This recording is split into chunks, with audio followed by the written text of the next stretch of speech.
રાધે જય સિયારામ. આપણે શ્રી શ્રી ગયા પ્રસાદ પંડિતજીનું ચરિત્ર ચાલે છે.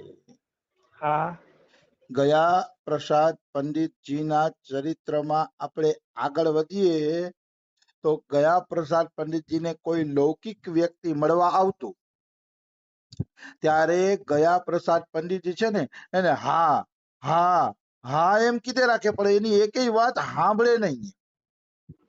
હા કારણ કે લૌકિકોની વાતો સાંભળવી જોઈએ નહીં. બિલકુલ. એ બોલતા હોય તો હા હા કહી દેવાનું, એટલે એના મનને દુઃખ ન લાગે, પણ એની વાતો સાંભળવી જોઈએ નહીં. પછી માણસ વયો જાય ને ત્યારે શિષ્યો હસતા હસતા કહે કે ગુરુજી તમે એની વાતો સાંભળતા હતા કે નહીં? હા તો ગયા પ્રસાદ પંડિતજી હસતા અને હસીને જવાબ દેતા કે મને કાંઈ ખબર નથી ઈ શું બોલતો હતો. હા હવે આપણે એમાં સત્સંગમાં આગળ વધીએ. શીખી લેવ એટલે મારી પાસે શીખી લેજો તમે. યા બાત में तो खूब चतुराई चालाकी बरतनी चाहिए. મતલબ મારી પાસે શીખી લ્યો, એટલી ચતુરાઈ વાપરજો કે સંસારી માણસો તમારો સમય ન બગાડી જાય. વાહ. પછી કહે છે अपनो एक हूँ क्षण संसार को न दे और उल्टो संसार को सबरो समय छीन के भगवान में लगाई दे. હા અહીંયા ગયા પ્રસાદ પંડિતજી એમ કહે છે કે સાવધાન રહેજો શિષ્યો, સાવધાન રહેજો. તમારી એક ક્ષણ પણ સંસારને દેતા નહીં. ઉલટો સંસારનો જે સમય છે એ સંસારનો સમય ભેગો કરી અને પ્રભુમાં લગાડી દ્યો. હા એ સંસારનો સમય બધો છીનવી લ્યો, તમારો પોતાનો બનાવી લ્યો અને પ્રભુમાં લગાવી દ્યો. કેટલી સરસ વાત કરે છે. સંસારીને સમય આપવો જોઈએ નહીં, પણ એટલું ધ્યાન રાખવાનું, પરંતુ રૂખો વ્યવહાર કાહુ કે સંગ નહીં હોન પાવે. ગયા પ્રસાદ પંડિતજી કહે છે પણ કોઈ અરે રૂખો વ્યવહાર નહીં કરવાનો. કોઈ પ્રેમથી સંભળાવતું હોય તો ઉપરથી હું હું હું હું કરી દ્યો એમ. હા એનું દિલ ન તૂટે એટલે, પણ અંદરથી એની વાતો સાંભળવામાં પ્રેમ ન રાખો. પછી ગયા પ્રસાદ પંડિતજી કહે છે પ્રેમ કેવલ શ્રી ભગવાન સો और व्यवहार संसार सो. પ્રેમ ભગવાનને જ કરવાનો અને સંસાર હારે ખાલી શરીરથી વ્યવહાર કરવાનો, બીજું કઈ કરવાનું નહીં. સંસાર હારે હા શરીરથી નાનો મોટો વ્યવહાર કરી લેવો કોઈ આવ્યું હોય તો, પણ પ્રેમ ભગવાનને જ કરવાનો. વળી કે છે સબ શીખી લે એટલે બધું શીખી લેજો મારી પાસેથી. એક એક બાત ભવિષ્ય में सब काम आएंगी. મતલબ એક એક વાત ભવિષ્યમાં તમને કામ આવશે કે ગયા પ્રસાદજી કહે. આ બધું શીખી લ્યો તમે. जब हम प्रेम पथ के पथिक है तो काहू के साथ कटुता रुक्षता कठोरता को व्यवहार नहीं कर सके है. એમ કહે છે કે આપણે પ્રેમ પથના પથિક છીએ, એટલે આપણે કોઈ હારે કટુતા રૂક્ષતા કઠોરતા એવો વ્યવહાર કરવો જોઈએ નહીં, કારણ કે પ્રેમી ભક્ત એવો વ્યવહાર કરતા નથી.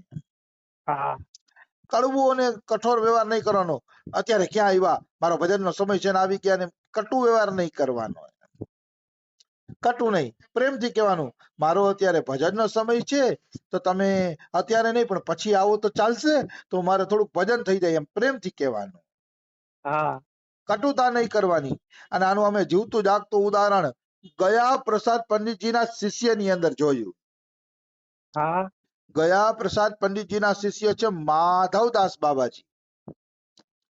એ માધવદાસ બાબાજી આજે પણ મુખરાઈમાં ભજન કરે છે, આજે પણ. તો એ મુખરાઈમાં અમે માધવદાસજીને મળવા ગયા હતા. હવે ઈ છે ભજનાનંદી જીવ, અતિ ભજનાનંદી જીવ છે. એને કોઈ હારે કઈ મતલબ નહીં, કઈ નહીં. આ તો 15-17 વર્ષ પેલા મળવા ગયા હતા એની વાત કરું છું હું. હા પણ મને આજે યાદ છે માધવદાસજી. અમે એને મળવા ગયા ને માધવદાસજીને, તો અમારા ભગતજીએ કીધું કઈક સત્સંગ કરો. તો બિચારા પછી કે એટલે કરવો પડે ને, એટલે એને 5-7 મિનિટ સત્સંગ કર્યો. પછી હાથ જોડીને કીધું अब आप सब जाओ, मेरा भजन का समय हो गया है, भजन का समय खराब हो रहा है, अब आप सब जाओ. તો ભગત કે હજી હા કાંઈક બોલો ને, હજી કાંઈક બોલો ને, 2-5 મિનિટ બોલો. તો બિચારા વળી 7-8-10 मिनट बोला. 10 मिनट बोलीने हाथ जोड़ा, अब आप सब जाओ, मेरे भजन का समय हो गया है, अब आप जाओ, हाथ जोड़ीने किए. वरी कीधुं हजी थोड़ું કંઈક બોલો ને, તો પાછા બિચારા 10 મિનિટ બોલ્યા. આમ 3 વખત બોલ્યા અને 3 વખત એને અમને હાથ જોડ્યા કે હવે તમે વયા જાઓ, મારે ભજનનો સમય થઈ ગયો છે. પછી અમને જેમ થયું કે હવે આવા મહાન સંતનો સમય બગાડવો જોઈએ નહીં, એટલે આપણે અહીંથી નીકળી જઈએ. અને પછી અમે ત્યાંથી નીકળી ગયા, પણ મને એની દીનતા ગમી. એ અમને વૈધા જ નહીં, કારણ કે એના ગુરુજીની આજ્ઞા છે કે કોઈ હારે કઠોરતા, વૃક્ષતાનો વ્યવહાર થવો જોઈએ નહીં. અને એ ગુરુ આજ્ઞાનું પાલન એને અક્ષરશઃ કર્યું, અક્ષરે અક્ષરનું પાલન કર્યું. એ અમે એના જીવનમાં જોયું. હા 3 વખત એને અમને હાથ જોડ્યા, પણ એને અમને જાકારો તો ન જ આપ્યો. હાથ જોડી જોડીને કીધું કે મારો સમય છે ભજનનો, તમે જાઓ તો સારું, મારો ભજનનો સમય છે. 3 વખત હાથ જોડીને કીધું, પણ એને કટુતા તો કરી જ નહીં. આવું દિવ્ય જીવન ગયા પ્રસાદ પંડિતજીના શિષ્યોનું છે. ગયા પ્રસાદ પંડિતજીના શિષ્યો છે ને, સ્ત્રીનું મોઢું નથી જોતા. તો આ જે માધવદાસ છે ને મુખરાઈ વાલા, એને અહીંયા એકવાર રમેશ બાબાની યાત્રા ગોવર્ધન પહોંચી. હા યાત્રા ગોવર્ધન પહોંચી ને એટલે અમારા ગુજરાતી પરિવારના 5-7 ભાઈઓ અને 3-4 બહેનું માધવદાસના દર્શન કરવા ગયા. તો માધવદાસજીના દર્શન કરવા ગયા ને, તો માધવદાસ જો પુરુષોને તો પ્રવેશ હતો, એટલે પુરુષ તો અંદર વયા ગયા માધવદાસજી પાસે, પણ સ્ત્રીનો પ્રવેશ નહોતો, એટલે સ્ત્રીઓ બારે બેઠી હતી. હા તો અહીંયા એક છોકરો હતો, હું કોઈના નામ નહીં લઉં, એ છોકરો મોબાઈલમાં માધવદાસનો ફોટો ખીંચતો હતો. ફોટો કાઢતો હતો ને મોબાઈલમાં. તો માધવદાસે પૂછ્યું, બેટા આ શું કરસ? તો કે હું તમારો ગુરુજી ફોટો લઉં છું. એ કે બારે અમારે 3-4 બહેનો પણ આવ્યા છે, તો ફોટો પાડી લઉં તો તમારા દર્શન થઈ જાય ને. એટલે કે હું ફોટો પાડું છું. તો કે અરે બેટા ફોટો ન પાડો, ફોટો ન પાડી, કે હું બારે આવું છું. કે આંખ બંધ કરી, ડેલી ખોલી અને હાથ જોડીને પાછો દરવાજો બંધ કરી દઈશ, આંખ બંધ કરી, તું ફોટો ન પાડી. કે એટલું બધું એનો દિવ્ય ભાવ હે કે હા મારો પ્રચાર ન થવો જોઈએ. જો પણ મારો કહેવાનો ભાવ છે એને તોય કઠોરતા તો ન જ કરી. કેમ ફોટો પાડાસ? ખબર પડતી નથી? એક તો સ્ત્રીઓને લઈને આવો છો ને પાછા ફોટો પાડો છો ને, કાંઈ કઠોરતા નહીં. બિચારા એને દરવાજો ખોલ્યો, આંખ બંધ કરીને બહાર આવ્યા અને બધા યાર હાથ જોડ્યા. આંખ તો બંધ જ હતી, હાથ જોડી અને પાછા 1 મિનિટ ઉભા રહી, પાછા કુટિયામાં આવીને દરવાજો બંધ કરી દીધો. હા આ રીતે એને દર્શન આપ્યા જે બહેનો હતા ને એ બધાને. મારો કહેવાનો ભાવ છે, સાચો સંત છે ને કઠોરતા નહીં કરે.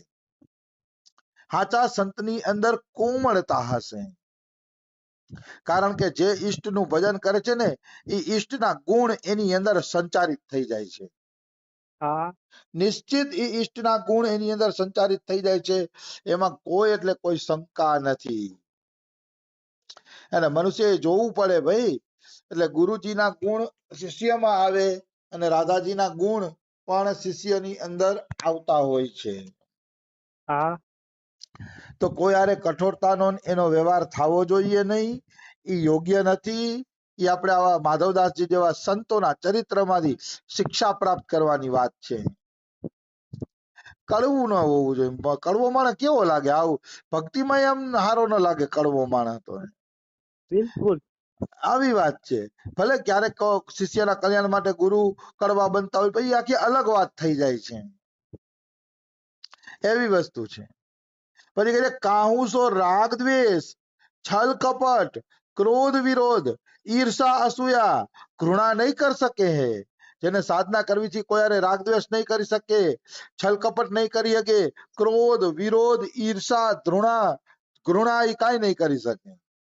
હા જો તમે કોઈ હારે ઘૃણા કરો છો, ઈર્ષા અદેખાઈ કે કઈ કરો છો, તો તમે ભક્ત નથી.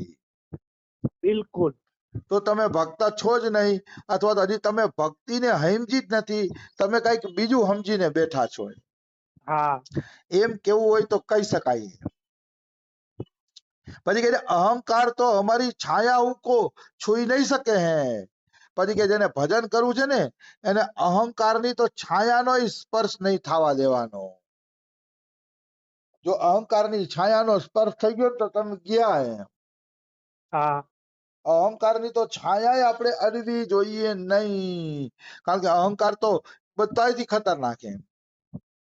આવી તિમિર ગયો રવિ દેખ કે, મોહ ગયો ગુરુ જ્ઞાન, કિયો કરાયો સબ ગયો, જબ આયો અભિમાન. તિમિર એટલે અંધારું, તિમિર ગયો રવિ દેખ કે, અંધારું સૂર્યને જોઈને ભાગી જાય. હા અને મોહ ગયો ગુરુ જ્ઞાન, સાચા ગુરુ મળી જાય ને તો તમારી અંદર મોહ છે ને એ મોહના ચિથરા કાઢી નાખે છે. બિલકુલ સાચા ગુરુ મળી જાય તો ગુરુથી મોહ જાય, સૂર્યથી અંધારું જાય, પણ કિયો કરાયો સબ ગયો જબ આયો અભિમાન. અભિમાન આવે છે ત્યારે તમારા કરેલા ધરેલા બધાય સાધનનું સત્યનાશ નીકળી જાય છે. હા બધાય સાધનનું સત્યનાશ નીકળી જાય છે. એમાં કોઈ એટલે કોઈ પણ પ્રકારની શંકા નથી. એટલે અહંકાર ક્યારેય મનુષ્યએ કરવો જોઈએ નહીં. હા અહંકારની તો છાયાનો સ્પર્શ નહીં કરવો જોઈએ. એક વખત રમેશ બાબા ગૌશાળામાંથી આરાધના કરવા જતા હતા. સાંજના 6:30 વાગ્યે રમેશ બાબાની આરાધનાનો સમય હોય. હા એટલે ગૌશાળામાંથી એની ગાડી રસમંડપ જાતી હતી આરાધના કરવા. તો ગૌશાળામાં એક ખાડો હશે, ઈ ખાડામાં બાબાની ગાડી જાય ને એટલે ગાડી થોડીક નમી જાય. નમી જાય એટલે પછી બાબાએ વર્તી ખેલે રાજબાબાને કીધું કે વાં ગાડી નમી જાય છે, થોડો ખાડો છે, કે જરાક ઠીક કરાવી દેજો ને, એમ કીધું રમેશ બાબાએ. હા કે ખાડો છે તો એ ખાડો થોડોક ઠીક કરાવી દેજો. પછી રમેશ બાબા માન મંદિર ગયા. માન મંદિર ગયા ને એટલે રમેશ બાબાને વિચાર આવ્યો કે ગૌશાળા મેં મારી માયની, મતલબ અહંકાર કર્યો મેં આજ તો કે ગૌશાળા મારી છે. ત્યારે મેં કે આને ઓલું આપ્યું ને આદેશ કે ભાઈ ખાડો ઠીક કરાવી દેજો. પણ આદેશ ક્યારે આપે? જયારે આપણે આપણું માયનું હોય ત્યારે. હા મારું ઘર મારું માયનું હોય તો હું આદેશ આપું કે ભાઈ મારા ઘરમાં ધ્યાન રાખજો, ડાઘા નો થાય, ઓલું નો થાય, આ ના થાય, ફલાણું ના થાય. મારું માયનું હોય તો આદેશ આપું, નહીતર હું શું આદેશ આપું? હા એટલે રમેશ બાબાને એમ થયું કે અરે આ તો મેં આદેશ આપ્યો કે. પછી એને રાજબાબાને ફોન કર્યો રમેશ બાબાએ, અને હા એને કીધું કે મેં કીધું એટલે ખાડો બુરાવતા નહીં. તમને એમ લાગે કે ગૌશાળામાં ઈ ખાડો બુરવા જેવો છે, એ ખાડો બધા એને પરેશાન કરે છે તો જ બુરજો, મેં કીધું એટલે એને બુરતા નહીં. હા આને કહેવાય અહંકાર વગરનું વ્યક્તિત્વ. બિલકુલ અહંકાર વગરનું વ્યક્તિત્વ આના જેવું હોય. વાહ બાકી તો શું માણસો અહંકાર, અત્યારે તો આશ્રમો બાંધીને બેઠા છે, કેટલા અહંકાર કરતા હોય. એની રજા વગર કોઈ આશ્રમમાં પ્રવેશ ન કરીએ, કે એની રજા વગર કોઈને રૂમે ન મળે, એની રજા વગર કાંઈ ન થાય. હા સત્સંગમાં વળી રજા લેવી પડે ત્યારે આવવા દઈએ. એ બધી બેકાર વાતો છે, અભિમાન વધારવા વાળી વાતો છે. એના સિવાય બીજું કઈ છે નહીં.